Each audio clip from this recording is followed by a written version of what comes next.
Subscribe to my YouTube channel for deeply emotional, romantic, and mature stories that echo through your heart. Don't forget to like, share, and comment to support meaningful storytelling. The rain hammered against the hospital's glass doors, with a fury that matched the storm brewing in Elena's chest. She clutched her purse tighter, watching the water cascade down the windows like tears she refused to shed. Her husband David's surgery had gone well, but the 3-hour wait had left her emotionally drained and stranded without a car. "Mrs. Chun?" A familiar voice cut through the sound of rain. Elena turned to see Marcus Rivera, David's colleague from the architectural firm. His dark eyes held a warmth that always made her slightly uncomfortable, not because he was inappropriate, but because of how her heart seemed to skip whenever he looked at her that way. "Marcus," she breathed, surprised to see him. "What are you doing here?" "David texted me about the surgery. I wanted to check on him. And on you." His voice carried a gentleness that her husband's hadn't possessed in years. "How is he?" "He's fine, resting now." Elena's voice wavered slightly. "I was just trying to figure out how to get home. The buses aren't running because of the storm. And let me drive you," Marcus said without hesitation. "I can't leave you stranded here." Elena hesitated. Something about accepting a ride from Marcus felt dangerous. Not physically, but emotionally. There had always been an unspoken tension between them at company gatherings. A connection that both thrilled and terrified her. "I don't want to impose," she said quietly. "You're not imposing. David would want someone to take care of you." Marcus's words hung in the air between them, loaded with meaning neither dared to acknowledge. The drive to Elena's suburban home should have taken 20 minutes, but the storm had other plans. Traffic crawled, and the silence in Marcus's car grew thick with unspoken thoughts. Elena found herself stealing glances at his profile. The strong jaw, the way his fingers gripped the steering wheel, the faint scar above his eyebrow that she'd always wondered about. "Thank you for this," she said finally. "David and we've been so focused on our own problems lately. It's nice to know he has friends who care." Marcus glanced at her, his expression unreadable. "What kind of problems?" Elena immediately regretted her words. She shouldn't be discussing her marriage with Marcus, of all people. But something about the dim light of the car, the intimacy of being trapped together in the storm, made her feel vulnerable and honest. "We've been drifting apart," she admitted. "He works late. I work early. We pass each other like ships in the night. Sometimes I wonder if we're just comfortable strangers living in the same house." The confession hung between them like a bridge neither should cross. "I'm sorry," Marcus said softly. "That must be lonely." "It is." Elena's voice broke slightly. "God, I shouldn't be telling you this. You're his friend, his colleague." "I'm your friend too," Marcus said, his voice barely above a whisper. "At least I'd like to be." They sat in traffic, the rain creating a cocoon around them. Elena felt something shift in the air, a recognition of feelings that had been simmering beneath the surface for months. She remembered the way Marcus had looked at her during the company Christmas party, the way his hand had lingered on hers when he passed her a drink, the way he always seemed to find excuses to talk to her when she visited David's office. "Marcus," she began, then stopped. What was she doing? This was dangerous territory. "I know," he said, understanding exactly what she couldn't say. "I know this is complicated." The traffic began to move, and with it, the spell seemed to break. Elena directed him through the suburban streets to her house, a modest 2-story home with a small garden that she'd lovingly maintained, one of the few things that brought her joy anymore. "This is it," she said as they pulled into her driveway. The rain had softened to a gentle patter, but neither of them moved to get out of the car. "Elena," Marcus said, turning to face her fully. I need to tell you something. Her heart hammered against her ribs. Marcus, please don't, I have to. His voice was strained. I've been thinking about you for months. I know it's wrong. I know David is my friend, but I can't stop thinking about you. The way you laugh, the way you light up when you talk about your photography, the way you look so sad sometimes when you think no one is watching. Elena's breath caught. You notice that? I notice everything about you. Marcus's confession was raw, honest. I've tried to stay away, tried to keep my distance, but seeing you tonight, seeing how alone you looked in that hospital... I can't pretend anymore. Elena stared at him, her mind racing. Part of her wanted to run, to preserve the safety of her marriage, even if it was a hollow shell. But another part, the part that had been dormant for so long, awakened at his words. I should go, she whispered, but made no move to leave. Should and want are different things, Marcus said gently. What do you want, Elena? The question hung between them like a challenge. Elena thought about her marriage, about the slow erosion of intimacy and connection. She thought about David recovering in his hospital bed, and how they'd barely spoken, beyond logistics in months. She thought about Marcus, who saw her, really saw her, in ways her husband had forgotten how to. I want... double quotes, she started, then stopped. I want to feel alive again. The admission was barely audible, but Marcus heard it. His hand moved slowly toward hers, giving her time to pull away. When she didn't, his fingers intertwined with hers, and Elena felt electricity shoot through her body. We can't, she said, even as her thumb traced across his knuckles. I know, he replied, his voice thick with emotion. But for just this moment, can we pretend we can? Elena looked at their joined hands, at the way they fit together perfectly.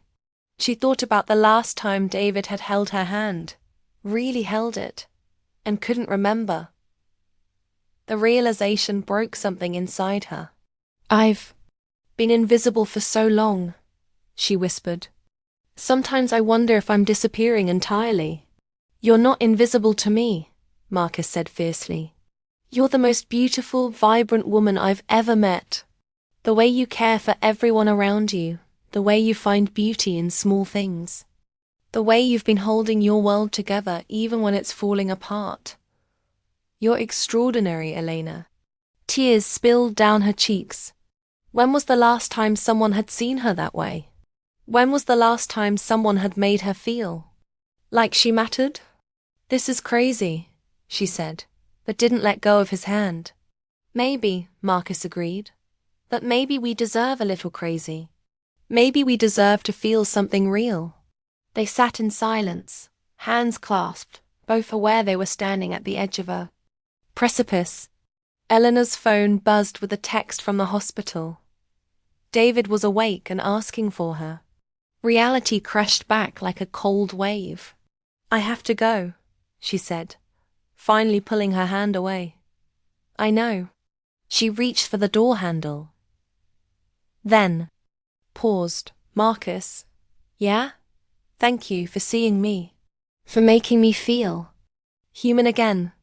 He smiled sadly. Thank you for letting me. Elena got out of the car and walked to her front door, acutely aware of Marcus watching her. She turned back once, and their eyes met through the rain-streaked window. In that moment, she felt the full weight of what they'd acknowledged and what they'd chosen not to act on. The next few days blurred together. Elena visited David in the hospital, brought him soup and magazines, and played the role of the devoted wife. But underneath the surface, she felt change. Marcus's words had awakened something in her, a recognition of her own worth and desires, that she'd buried for years. David came home on a Thursday, grumpy and demanding. Elena fussed over him, adjusting pillows and fetching medication, but her mind kept drifting to Marcus. She found herself wondering what he was doing, if he was. Thinking about her too.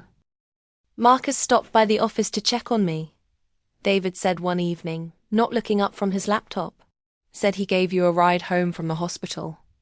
Elena's heart skipped. Yes, he did. It was kind of him. He's a good guy, David said absently. Reliable.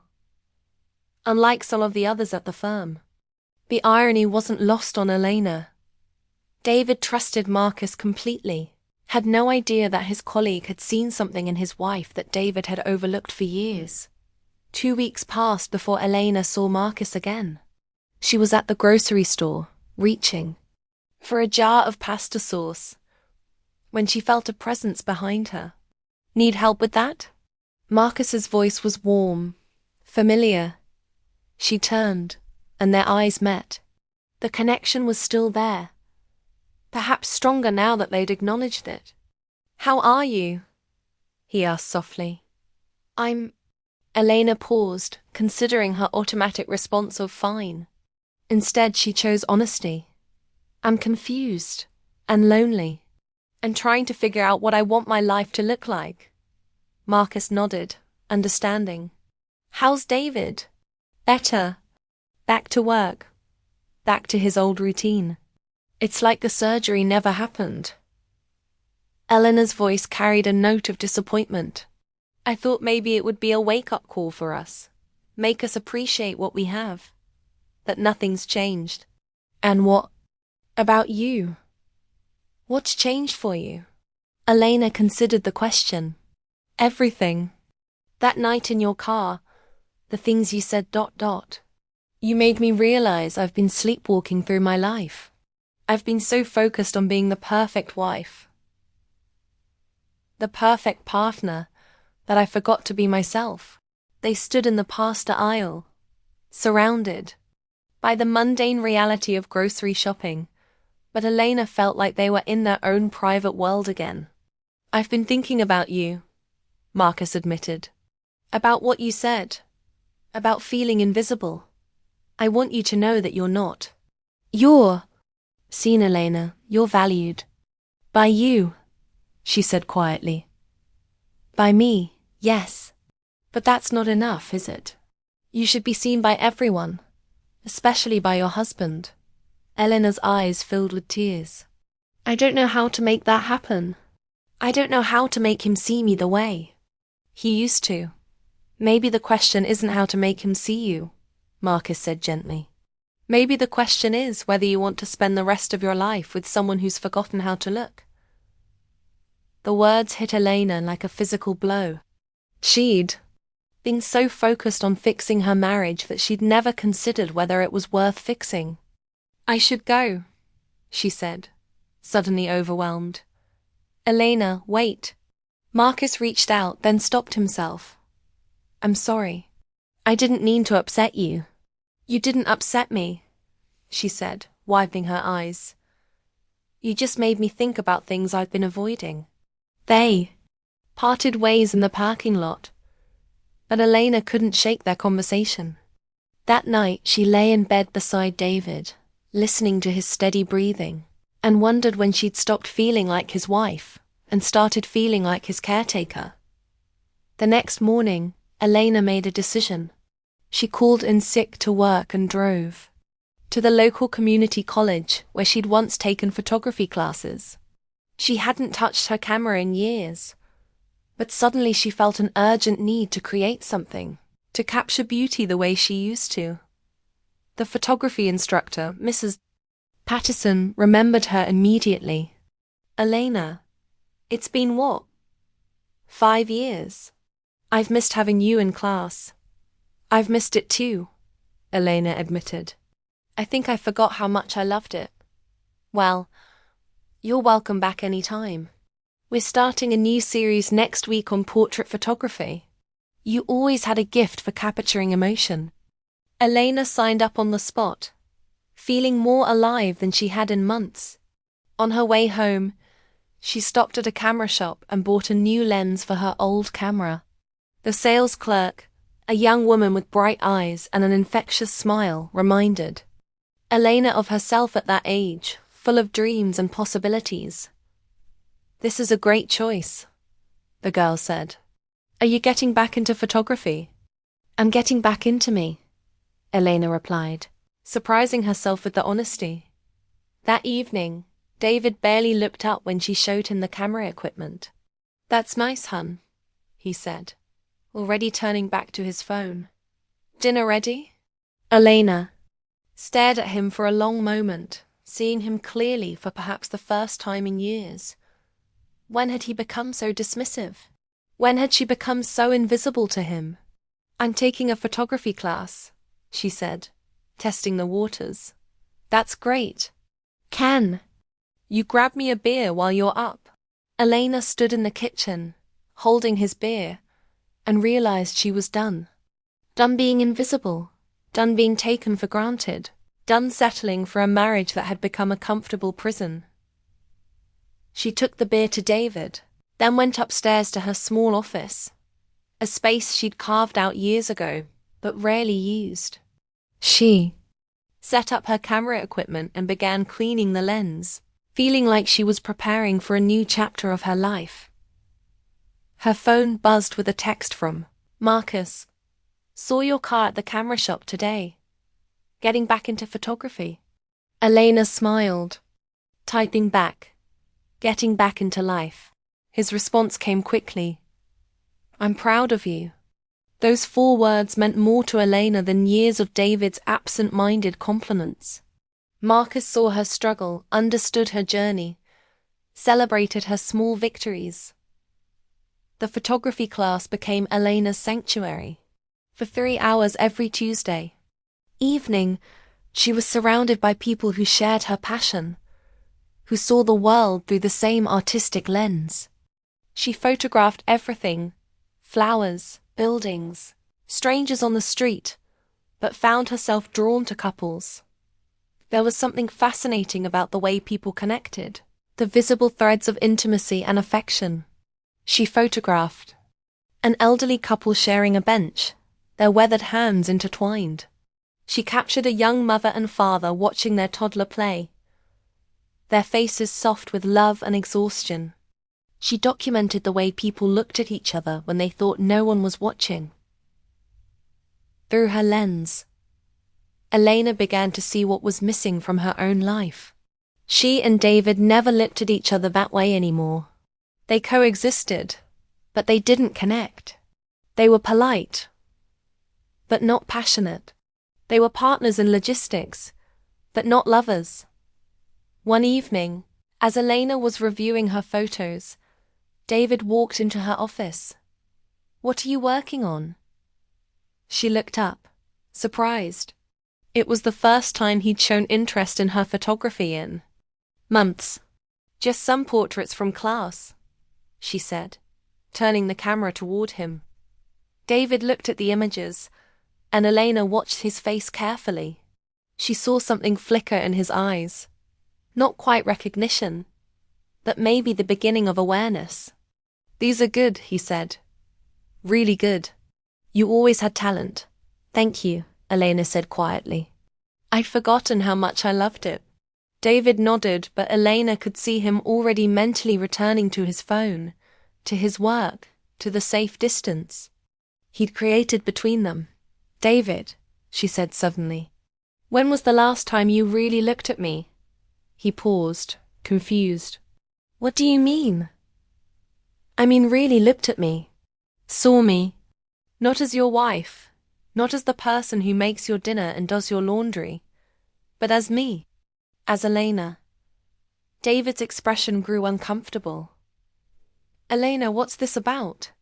"It's about us," she said, her voice steady despite the racing of her heart. "It's about the fact that we're strangers living in the same house.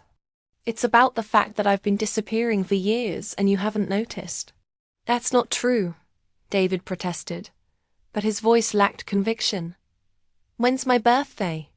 Elena asked suddenly. David's mouth opened, then closed. Elena watched the panic in his eyes as he realized he didn't know. "Not immediately, not without thinking about it." "It's October 15th, she said quietly. I'm 34 years old. I love rainy afternoons and hate mushrooms. I dream about traveling to Scotland someday. I've been taking a photography class for 6 weeks. And this is the first time you've asked about it. David sat heavily in the chair across from her. Elena, I know you love me, she continued. But I don't think you like me anymore. I don't think you know me anymore. They sat in silence, the weight of years of neglect hanging between them. Elena felt sad but also strangely relieved. She'd finally said what she'd been thinking for months. I don't know how to fix this, David said finally. I don't know if it can be fixed, Elena admitted. But I know I can't keep living like this. I can't keep being invisible. The conversation marked a turning point. David made more of an effort over the following weeks. He asked about her day, complimented her photos, even attended one of her photography exhibitions. But Elena could see the effort in his actions, the conscious decision to pay attention. It wasn't natural, wasn't organic. It was David trying to be a better husband, but it wasn't David falling in love with her again.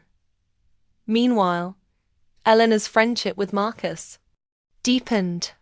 They texted regularly, sharing thoughts about work, life, and dreams.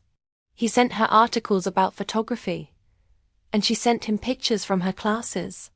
Their connection felt natural, effortless, like breathing. One evening, after a particularly difficult day at work, Elena found herself typing a message to Marcus. Bad day. Could use a friend. His response came immediately. Coffee?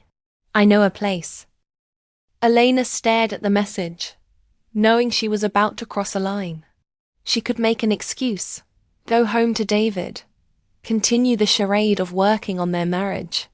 Or she could choose herself, choose connection, choose to feel alive. She typed back, yes. The coffee shop was small and intimate, tucked away from the main street. Elena arrived first, choosing a corner table where they could talk privately. When Marcus walked in, her heart jumped in a way that felt both familiar and new. Thank you for coming, she said as he sat down. Thank you for asking, he replied. What happened today? Elena told him about her day, the difficult client, the criticism from her boss, the way she'd felt small and insignificant. Marcus listened with the kind of attention she'd forgotten existed, asking questions, offering support, making her feel heard. You're stronger than you know, he said finally. The way you've been handling everything with David, building your own life, pursuing your photography. You're brave, Elena. I don't feel brave, she admitted. I feel terrified most of the time. That's what makes you brave, Marcus said softly. Doing it anyway, even when you're scared. They talked for 2 hours, about everything and nothing. Elena found herself laughing for the first time in weeks, feeling the tension leave her body. When it was time to go, Marcus walked her to her car. Elena, he said as she reached for her door handle. I need you to know something. She turned to face him, and in the dim light of the parking lot, she could see the struggle in his eyes. I'm falling in love with you, he said quietly. I've been falling in love with you for months, maybe longer. And I know it's complicated. And I know it's not fair to you or to David, but I can't pretend anymore. Elena's breath caught. She'd known this moment was coming, had felt it building between them, but hearing the words still shocked her. Marcus, she whispered. I don't expect anything from you, he continued. I just needed you to know. You deserve to be loved the way I love you. Completely, desperately, with everything I have. You deserve to be seen and cherished and valued. Elena felt tears slide down her cheeks. I love you too, she said, the words tumbling out before she could stop them. God help me, I love you too. They stood in the parking lot, the admission hanging between them like a bridge they couldn't cross. Elena thought about David at home, probably watching TV, probably not wondering where she was.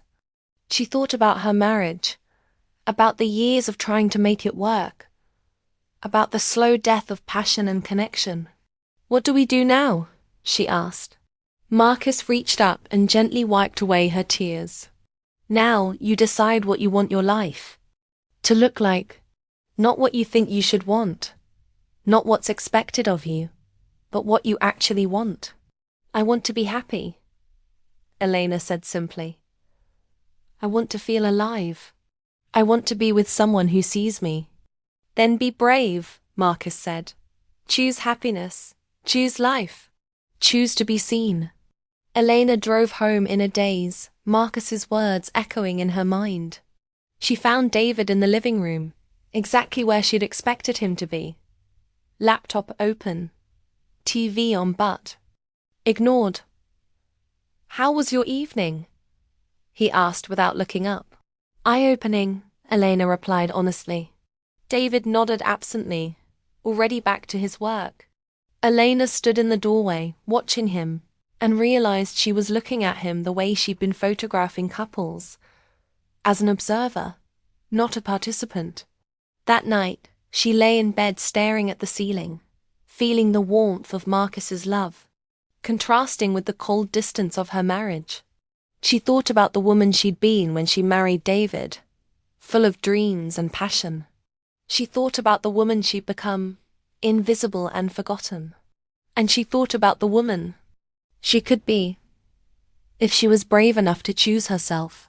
Eleanor's decision came to her in the quiet hours before dawn. She would leave David, not for Marcus, though she hoped he would be part of her future, but for herself. She would choose to be seen, to be valued, to be loved the way she deserved. The next morning, Elena made coffee and sat across from David. At their kitchen table, he was already absorbed in his phone, scrolling through emails. "David," she said quietly, "we need to talk." Something in her tone made him look up. "What is it?"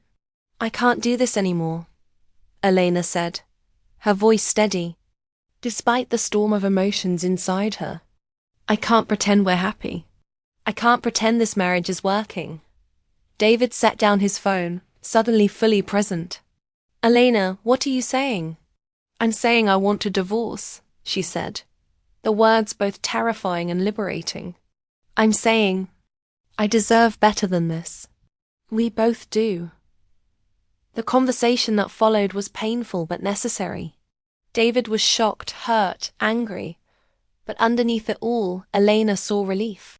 He'd been going through the motions too, she realized. They'd both been settling for a relationship that had died years ago. "Is there someone else?" David asked, his voice raw. Elena hesitated. "There's someone who made me remember what it feels like to be seen," she said carefully. "But I'm not leaving you for him. I'm leaving you for me." It was the truth, if not the whole truth. Marcus had been the catalyst, but Eleanor's decision was about her own self-worth, her own need for connection and love. The divorce process was amicable, if sad. They divided their assets, sold the house, and gradually untangled their lives. Elena found a small apartment near the photography studio where she'd started teaching classes. It was tiny but filled with light, and she filled it with her cameras and her dreams. Marcus had waited patiently throughout the process, offering support but never pressuring her. The day Eleanor's divorce was finalized, he sent her a single text. "Proud of you.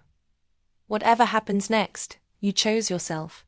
"That's beautiful," Elena smiled, typing back. "Want to have dinner?" "I'd like to choose you two." His response came immediately. "I was hoping you'd say that." Their first official date was at a small restaurant overlooking the river.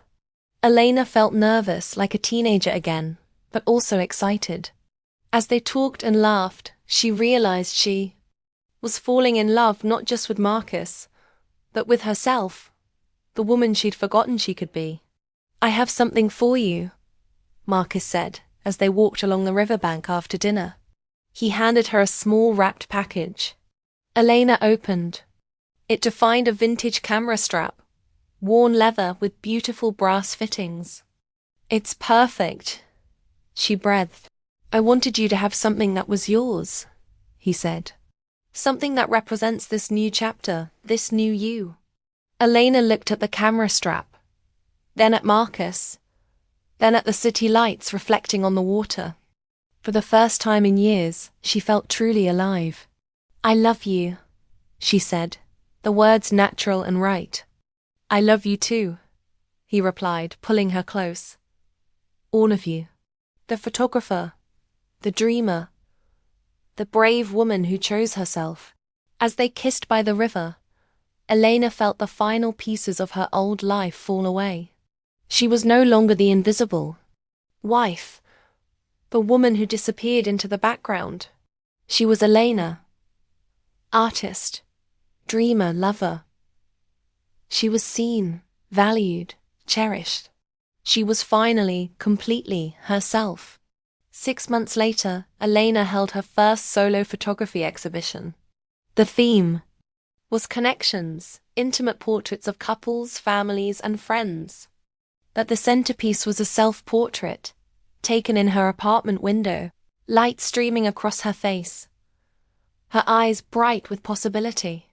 Marcus stood beside her as people admired her work, his hand warm on her back. David even came to the opening, offering his congratulations with genuine warmth. They'd found their way to friendship, to forgiveness, to gratitude for the lessons they'd learned. As Elena watched people connect with her photographs, she realized she'd found her purpose. She was documenting love, connection, the way people saw each other. She was making the invisible visible, helping others recognize the beauty in their own relationships. And she was doing it all as herself, fully seen, fully loved, fully alive. The story of Elena and Marcus was far from over. There would be challenges, compromises, moments of doubt. But Elena had learned the most important lesson of all. She deserved to be seen, to be valued, to be loved exactly as she was. Sometimes the greatest love story isn't about finding someone else. Sometimes it's about finding yourself, about choosing to be visible, about having the courage to demand the love you deserve. Elena had found that courage, and in doing so, she'd found everything she'd been searching for, including a love that saw her, truly saw her, and chose her every single day. As she stood in her gallery, surrounded by images of connection and love, Elena smiled. She was no longer invisible. She was radiant, alive, and exactly where she belonged. The journey from invisible wife to radiant woman had been painful, terrifying, and absolutely worth it. Elena had learned that sometimes the most courageous thing you can do is choose yourself. Choose visibility. Choose love. And in the end, that choice had changed everything.